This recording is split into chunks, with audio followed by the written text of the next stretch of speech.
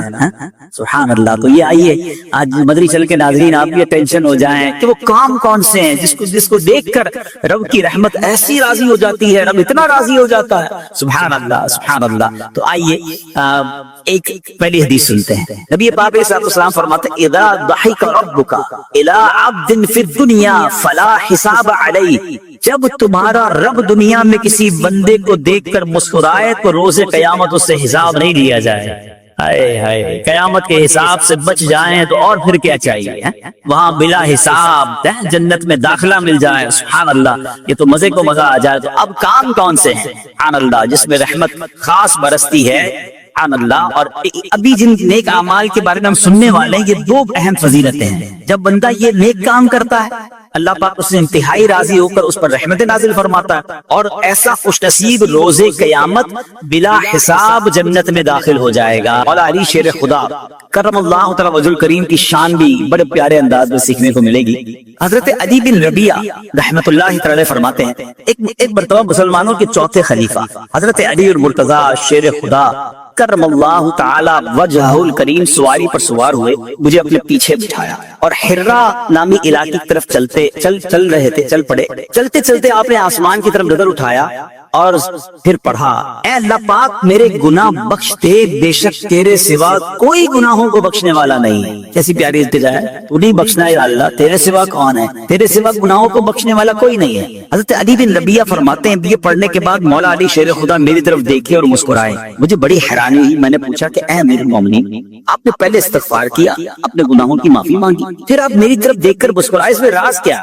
مولا علی شیر خدا کرم اللہ تعالی وجہ الکریم فرماتے ہیں کہ اپنے پرانا ایک واقعہ سنانے لگے, اپنی ماضی کی یاد تازہ کرنے لگے. فرمانے لگے ایک مرتبہ پیارے آقا مکی مدنی مصطفیٰ صلی اللہ تعالیٰ علیہ وسلم سواری پر تشریف فرما ہوئے اور مجھے اپنے پیچھے بیٹھنے کا شرف عطا فرمایا. مولا علی کو پیچھے بٹھایا نبی پاک نے اپنی سواری, اور ہم اسی جگہ یعنی حرا کا جو علاقہ ہے اسی طرف آ رہے تھے. اور چلتے چلتے میرے آقا علیہ السلام نے آسمان کی طرف نگاہ اٹھائی اور فرمایا اللہم اغفر لی ذنوبی انہ لا یغفر الذنوب احد غیرک.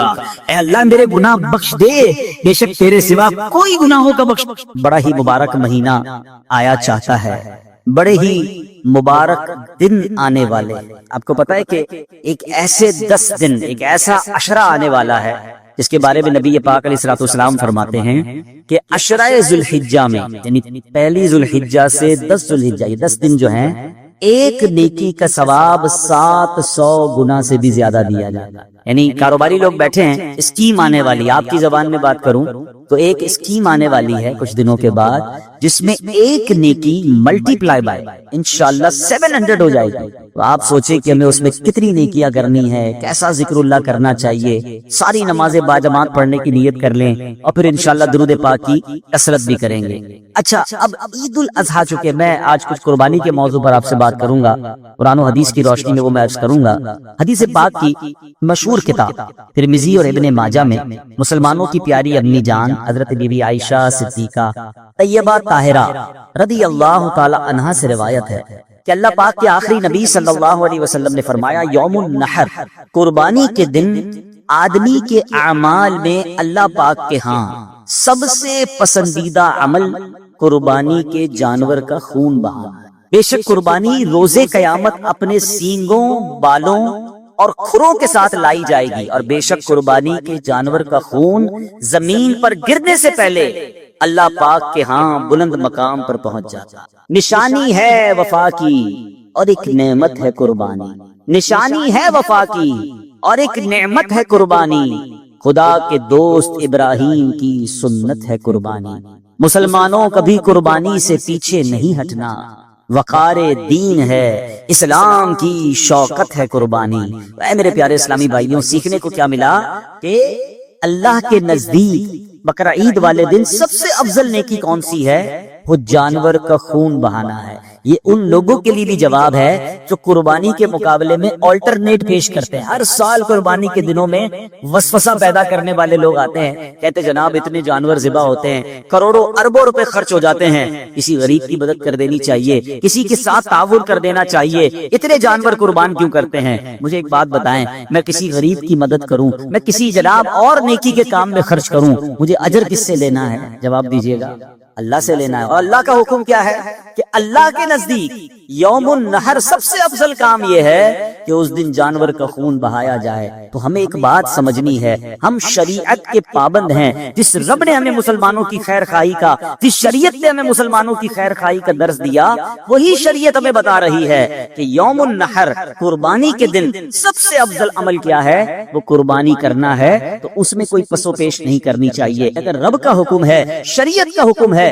تو جناب اب قربانی ہی کرنی ہے, اس کا کوئی اور آلٹرنیٹ نہیں ہو سکتا. اور آپ نے آج حدیث بھی سن لی, اللہ کے نزدیک یوم النحر یعنی قربانی والے دن سب سے افضل اگر کوئی عمل ہے تو وہ جانور کا خون بہانا ہے. اور سبحان اللہ, یہ جانور تو قیامت کے دن اپنے بالوں کے ساتھ, اپنے خروں کے ساتھ, اپنے سینگوں کے ساتھ یہ پورا جانور قیامت کے دن لایا جائے گا. تو اب یہاں یہ بھی غور کر لینا چاہیے کہ اللہ نے جیسا مال دیا ہے نا, پھر ویسا جانور قربان کریں تاکہ اس کی بارگاہ میں اس طریقے کا جانور ہمارے سامنے آئے. اب قرآن مجید کیا فرماتا ہے, یہ بڑی کمال کی آیت ہے, اور یہ ویسے تو تمام چیزوں کے لیے ہے مگر قربانی کے لیے خاص. اللہ فرماتا ہے لن ینال اللہ لحومها ولا دماؤها وَلَٰكِن يَنَالُهُ التَّقْوَىٰ مِنكُمْ. سبحان اللہ, آسان ترجمہ قرآن کنز العرفان. اللہ کے ہاں ہرگز نہ ان کے گوشت پہنچتے ہیں اور نہ ان کے خون, البتہ تمہاری طرف سے پرہیزگاری اس کی بارگاہ تک پہنچتی ہے. سبحان اللہ. تو پتہ یہ چلا اللہ کی بارگاہ میں قربانی کا گوشت اور خون نہیں پہنچتا. پہلے کیا ہوتا تھا, پہلے کے زمانے میں تفسیر صراط الجنان میں ہے, جب زمانہ جاہلیت کا دور تھا تو غیر مسلم اپنی قربانی کے خون سے کعبہ کی دیواریں رنگتے تھے. معاذ اللہ, کعبہ شریف کی دیواروں کو خون سے آلودہ کرتے تھے, سمجھتے تھے کہ یہ کرنے سے اللہ پاک کا قرب ملے گا. جب اسلام کا نور جگمگایا, صحابہ کرام نے حج کیا, قربانیاں پیش کی, ان کی تعلیم کے لیے آیت نازل ہوئی کہ اللہ پاک کی بارگاہ میں قربانی کا گوشت نہیں پہنچتا, اس کی بارگاہ میں خون نہیں پہنچتا, ہاں تمہاری طرف سے تقویٰ پہنچتا ہے, پرہیزگاری پہنچتی ہے, قربانی کے لیے اچھی نیت اور اخلاص اور تقویٰ پہنچتا ہے. تو ہمیں یہ سمجھنا ہے کہ اصل ایسنس کیا ہے, یہ قربانی کا اصل مقصد ہمارے دلوں میں کیا ہونا چاہیے. سبحان اللہ. شیخ ابو طالب مکی رحمۃ اللہ علیہ نے اس کی بڑی خوبصورت تفصیل بیان کی ہے. خلاصتاً عرض کرتا ہوں, آپ فرماتے اے میرے بندو, اللہ فرماتا اے میرے بندو, تم گھر سے نکلے جانور لینے کے لیے, لوگ تمہیں دیکھ رہے تھے, تم نے جا کر جانور خریدا, لوگ تمہیں دیکھ رہے تھے, تم جانور گھر لائے, لوگ تمہیں دیکھ رہے تھے, تم نے جانور کی دیکھ بھال کی, لوگ تمہیں دیکھ رہے تھے, تم نے جانور کو میرے نام پر ذبح کیا, لوگ تمہیں دیکھ رہے تھے, تم نے کھانا پکایا, لوگوں میں تقسیم کیا, گوشت کو ڈسٹریبیوٹ کیا, لوگ تمہیں دیکھ رہے تھے. الغرض خریداری سے لے کر قربانی تک سارے معاملات میں لوگ تمہیں دیکھ رہے تھے, لیکن اس پورے وقت میں ایک چیز میرے اور تیرے درمیان تھی, اور وہ یہ تھی کہ تمہارے دل کی کیفیت کیا تھی. بس تمہارے عمل کی مقبولیت کا فیصلہ اسی کیفیت پر کیا جائے گا. یہ دیکھا جائے گا کہ دل میں تقویٰ تھا, اللہ کی رضا کی نیت تھی کہ کچھ اور نیتیں شامل تھی. اب میں نے اور آپ نے یہ غور کرنا ہے, جانور خریدنے جائیں گے, دل میں نیت کیا ہو, یار محلے والے کیا کہیں گے, علاقے والے کیا کہیں گے, بچے خوش ہوں گے کہ نہیں ہوں گے, یا یہ نیت ہو کہ اس جانور کو اللہ کے نام پر قربان کرنا ہے. جانور خرید کے لائے, لوگوں نے پوچھا ہاں بھائی کتنے کا لیا ہے, اب دل کی کیفیت کیا ہے کہ بتاؤں کتنے کا لیا, میری سخاوت کے چرچے ہوں, کہ یہ نیت ہو اللہ کی رضا کے لیے لیا ہے, تقویٰ کے لیے لیا ہے, لوگ واہ واہ کر رہے ہیں. دل کی کیفیت کو چیک کرنا ہے. جب دوسروں کے جانور سے آپ کے جانور کا موازنہ کمپیرزن کر رہے ہیں, اب آپ نے چیک کرنا ہے کہ دل میں نیت کیا ہے. کاش ذبح کر لیا, گوشت بانٹنے کا وقت ہے, اس وقت دل کی کیفیت کیا ہے کہ سارا گوشت میں ہی رکھ لوں, کہ نہیں اللہ کے بندے بھی کھائیں, غریب لوگ بھی کھائیں. دل کی کیفیت کیا ہے؟ تو پتہ یہ چلا کہ یہ سارا فلسفہ ہی کیفیت دل کا ہے, اخلاص ہے کہ نہیں, تقویٰ ہے کہ نہیں. دوبارہ یہ آیت کا ترجمہ سنیں کہ اللہ نے کیا فرمایا, اللہ کے ہاں ہرگز نہ ان کے گوشت پہنچتے ہیں نہ ان کے خون, البتہ تمہاری طرف سے پرہیزگاری اس کی بارگاہ تک پہنچتی ہے. تو یہ بات ہمیں سمجھنی ہے. ایک اور حدیث پاک سے قربانی کے دن قربانی کا جانور قربان کرتے وقت دل کی کیفیت نے ایک اور اضافہ کرنا ہے. اللہ کے حبیب علیہ السلام فرماتے ہیں, قربانی کا خون زمین پر گرنے سے پہلے اللہ پاک کے ہاں قبول ہو جاتا. اور میں فطیبو بہا نفسن، بس خوش دلی کے ساتھ قربانی کیا. دس از دا کنڈیشن. پہلی کنڈیشن کیا تھی؟ تقویٰ ہوگا. اللہ کی بارگاہ میں کیا پہنچے گا؟ تقویٰ. اور اب آپ چاہتے قربانی مقبول ہو جائے، قطرہ پہلا گرنے سے پہلے ہی مقبول ہو جائے، وہ کیا ہے؟ خوش دلی. اب کچھ لوگ کیا کرتے ہیں، ارے بھائی پھر قربانی کے دن آ گئے، پھر پیسے خرچ کرنے پڑے. اتنے مال تو ہے کہ قربانی معاف نہیں ہے، خاندان والوں کو بھی تو دکھانا ہے. قربانی پچھلی بار 4 بکرے لایا تھا، اس بار 3 لاؤں گا، پھر بھی لوگ باتیں بنائیں گے. جانور تگڑا لایا تھا، اس بار بھی اس سے اچھا لانا پڑے گا. یعنی اب یہاں پر بوجھ سمجھ کر قربانی کی جا رہی ہے، فارمیلٹی کے لیے قربانی کی جا رہی ہے. نہیں، خوش دلی کے. اے اللہ تیری مہربانی، تو نے اس قابل بنایا ہے، تیرا کرم کہ تو نے اس قابل بنایا، پھر مجھے ثواب کمانے کا موقع دیا. روایتوں میں آتا ہے کہ قربانی کے جانور کے ہر بال کے بدلے میں قربانی کرنے والے کو ایک نیکی ملتی ہے. اتنے بال ہوتے بکرے کے اوپر، بکری کے اوپر یا گائے کے اوپر، لاکھوں لاکھ نیکیاں. یا اللہ تو نے مجھے کمانے کا موقع دیا. سبحان اللہ. قربانی ہوتے ہی قربانی کرنے والے کے گناہ معاف ہو جاتے ہیں. یا اللہ تو نے پھر مجھے گناہ معاف کرنے کا موقع دیا. بلکہ سچی بات تو یہ ہے، بندہ یہ بھی سجدہ شکر ادا کرے، یا اللہ تیری مہربانی، جانور ذبح کرنے کا حکم دیا، حضرت ابراہیم کو تو بیٹا ذبح کرنے کا حکم دیا تھا. اے اللہ تو نے کتنی آسانی کر دی کہ ہم جانور قربان کر رہے ہیں، اس کا گوشت بھی خود کھا رہے ہیں، اور ہماری قربانی بھی قبول ہو رہی ہے، ہمیں اجر بھی مل رہا ہے. ان جذبات کے ساتھ قربانی ہونی چاہیے. اور میں آپ کو ایک اور بات بتاؤں، یہ صرف قربانی میں نہیں، whenever، کبھی بھی زندگی میں آپ کوئی بھی نیکی کرے نا، دل میں خوشی ہونی چاہیے. نماز پڑھ رہے ہیں، بڑا مزہ ہے، روزہ آ گیا، رمضان آ گئی، انجوائے کریں. زکات کا ٹائم آ گیا، سجدہ شکر ادا کریں. اے اللہ تیری مہربانی، زکات دینے والا بنایا، مانگنے والا نہیں بنایا. مگر ادھر ایسے بھی لوگ ہوتے ہیں، رمضان آئے تو ٹینشن، ارے باپ رے باپ پھر روزے رکھنے پڑیں گے. 1 سال گزر گیا، ارے باپ رے باپ پھر زکات دینی پڑے گی. اللہ اکبر، پھر جناب لمبی لمبی تراویحاں پڑھنی پڑیں گی. ارے توبہ کرو، اللہ نے پیر سلامت دیے ہیں جبھی تو تراویح پڑھو گے نا. اللہ نے مال دیا جبھی تو زکات دو گے، اللہ نے مال دیا جبھی تو حج کو جا رہے ہو. ارے عبادتوں میں کوئی انجوائے کیا کرو. اور جو عبادت خوش دلی کے ساتھ ہوتی ہے نا، اس کا اجر، اس کا ثواب، اس کی برکت ہی کچھ اور ہوتی ہے ہمیشہ. اب اس قربانی میں بھی آپ نے بہترین جانور کرنا ہے، مگر اچھی نیت کے ساتھ اور خوش دلی کے ساتھ کرنا ہے. اللہ اکبر. اب سنو نا، خوش دلی کس کو کہتے ہیں؟ اللہ حضرت ابراہیم اور حضرت اسماعیل کی اس قربانی کا کوئی ذرہ نصیب فرما. حضرت ابراہیم نے جب خواب دیکھا تھا نا، آپ کو تو حکم دیا گیا تھا بیٹا ذبح کرے، اپنے بیٹے کو لے کے جا رہے ہیں مینا کی طرف. حوال یہ ہے کہ بیٹے سے چھپ کر قربانی نہیں کی، بیٹے کو بتا دیا. آپ نے کہا یا بنی انی ارا فی المنام انی اذبحک فانظر ماذا تری. کہتے ہیں اے میرے بیٹے، میں نے خواب میں دیکھا کہ میں تجھے ذبح کر رہا ہوں، اب تو دیکھ تیری کیا رائے ہے. اللہ اکبر. 7-8 سال کے بچے سے پوچھا جا رہا ہے کہ مجھے حکم ملا ہے کہ تجھے ذبح کرنا ہے، اب تیری کیا رائے ہے. مگر وہ کیسی عظیم ہستی ہیں، ذبیح اللہ ہیں. حضرت ابراہیم نے جب یہ کہا تو بیٹے کے جسم پر چہرے پہ چمک آ گئی، چہرہ کھل اٹھا، جسم پر کپکپی طاری ہو گئی. حضرت ابراہیم پوچھتے ہیں اے بیٹے یہ معاملہ کیا ہے، تیرا چہرہ کھلکھلا رہا ہے، تیرے جسم پر کپکپی آ رہی ہے. شہزادے کیا کہتے ہیں؟ کہتے ہیں ابو جان میں قربان ہو جاؤں کہ میں اپنے رب کے حضور حاضر ہو جاؤں گا، اس فانی دنیا سے نکل کر میں جنت میں پہنچ جاؤں گا. اللہ پاک نے اگر میرے لیے حکم دیا ہے تو اس کا مطلب وہ رب کریم مجھ سے راضی ہے. بے شک رب نے جو اپنے پاس نعمتیں تیار کر رکھی ہیں وہ اس دنیا اور جو کچھ اس میں ہے اس سے تو بڑا بہتر ہے. سبحان اللہ. میں کتنا خوش نصیب ہوں کہ مجھے اس قربانی کے لیے قبول فرما لیا. ادھر پیسے سے قربانی میں جان جا رہی ہے، ادھر جس کی جان جانی ہے وہ خوشی سے جھوم رہا. فرق تو دیکھو نا کہ اللہ کی بارگاہ میں قربانی کرنے والے نے کیسی قربانی کی.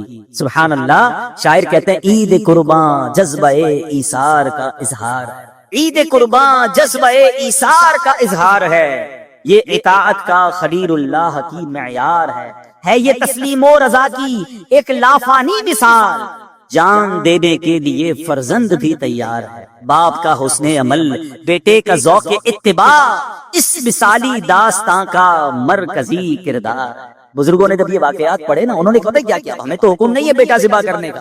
اگر شیخ احمد بن یحییٰ دمشقی رحمۃ اللہ تعالی ایک بڑے نیک بزرگ ہیں، دمشق میں موجود تھے، دمشق کے رہنے والے ہیں. کہتے ہیں ایک روز اپنے والدین کے ساتھ میں بیٹھا تھا، والد صاحب قرآن پڑھ رہے تھے، والدہ بھی ساتھ بیٹھی تھی. دوران تلاوت حضرت ابراہیم اور حضرت اسماعیل کا واقعہ آ گیا. انہوں نے قرآن کریم سے یہ واقعہ پڑھ کر گھر والوں کو سنایا کہ دیکھو کیسے قربانی ہوئی تھی. حضرت ابراہیم نے اپنا بیٹا ذبح کرنے کے لیے گئے اور یہ واقعہ ہوا. اللہ اکبر. تو ان کی والدہ نے یہ واقعہ سنا, کہتی ہیں بیٹا کیسے عظیم لوگ ہیں کہ باپ نے بیٹے کو قربان کر دیا. میرے بھی تو تم ایک ہی بیٹے ہو, میں تمہیں قربان تو نہیں کرتی, ذبح کرنے کا تو حکم نہیں ہے, جا میرے بیٹے میں تجھے اللہ کے نام پر وقف کرتی ہوں, جا اور اللہ کی عبادت کر, دین کا کام کر. حضرت شیخ احمد کہتے ہیں میں گھر سے چلا گیا, مکہ مکرمہ پہنچا, کعبہ شریف کے قریب رہ کر عبادتوں میں دل لگاتا رہا, نیکیوں میں مصروف رہا. کئی سالوں بعد والدین کی یاد آئی, کہتے واپس دمشق آیا, دروازہ کھٹکھٹایا, اندر سے ماں نے پوچھا کون ہے, کہتے احمد ہوں. ماں کہتی میرا ایک ہی بیٹا تھا, وہ میں نے اللہ کے نام پر وقف کر دیا ہے, اے بیٹا واپس جا, اللہ کی عبادت کر, دین کی خدمت کر, اب ہماری ملاقات قیامت کے دن. یہ ایسے افراد تھے. بڑا گہرا جملہ کہنے جا رہا ہوں, اس آخرت کے سفر سے پہلے کچھ ایسے اچھے سفر کر لو جو اس سفر کو آسان کر دے. ہاں, اگر آخرت کا سفر آسان کرنا ہے نا تو زندگی میں سے ہی کچھ وقت نکالیے. پہلے تو وہ سیکھیے جو مجھ پر سیکھنا فرض ہے. بڑے بڑے لوگوں کو نماز پڑھنا, وضو کرنا, غسل, نماز جنازہ, کپڑے پاک کرنے کا طریقہ, بیسکس وہ نہیں آتا, کب سیکھیں گے؟ اور ایک وہ لوگ ہیں جو بیٹے کو کہتے ہیں بیٹا اب قیامت کے دن ملاقات ہو. کیا بن گئے وہ؟ شیخ احمد دسفی رحمۃ اللہ اللہ کے اتنے بڑے ولی بن گئے, اتنے بڑے بزرگ بن گئے. کم از کم میں مشورہ بھی دیتا ہوں, چلے بات چلی ہے, ہم میں سے بہت سارے صاحب اولاد ہوں گے, اللہ نے پیسوں سے بھی نوازا ہوگا. کہ ایسا نہیں ہو سکتا اگر اللہ نے 3-4 بیٹے دیے ہیں تو ایک بیٹا دین کے لیے وقف کر دینا, 2-3 بیٹے کاروبار میں ساتھ دیں, ایک جنت کا کاروبار آپ کے لیے کریں, ایک جنت کا سامان کر دیں. خوش نصیب ہے وہ والدین جو اپنے بچوں کو دین کے لیے وقف کرتے ہیں. وہ بیٹا پھر عالم بنے, وہ حافظ بنے. حضرت اسماعیل نے اور حضرت ابراہیم نے کیسی قربانی دی, آپ کو پتا ہے کیسا منظر تھا؟ جھرجھری آ جاتی ہے, کہتے ہیں نا رونگٹے کھڑے ہو جاتے ہیں. روایتوں میں آتا ہے جب حضرت ابراہیم علیہ السلام نے بیٹے کو قربانی کے لیے لٹایا, ان کے ہاتھ باندھ دیے, ان کے سر کے قریب بیٹھ گئے, جھوری ان کی گردن پر رکھ دی, اور پھر کہا الہی لک الحمد فی الدہر الباقی رزقتنی الولد علی کبر سنی فابتلیتنی بہذا البلاء. اے اللہ پاک ہمیشہ ہمیشہ تیری حمد ہے, تو نے مجھے بڑھاپے میں بیٹا عطا فرمایا. یہ امتحان پتہ ہے کیسا؟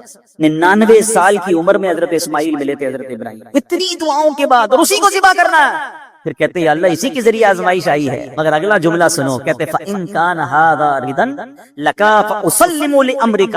اے اللہ اگر تیری رضا اسی میں ہے تو میں تیری رضا کی خاطر تیرے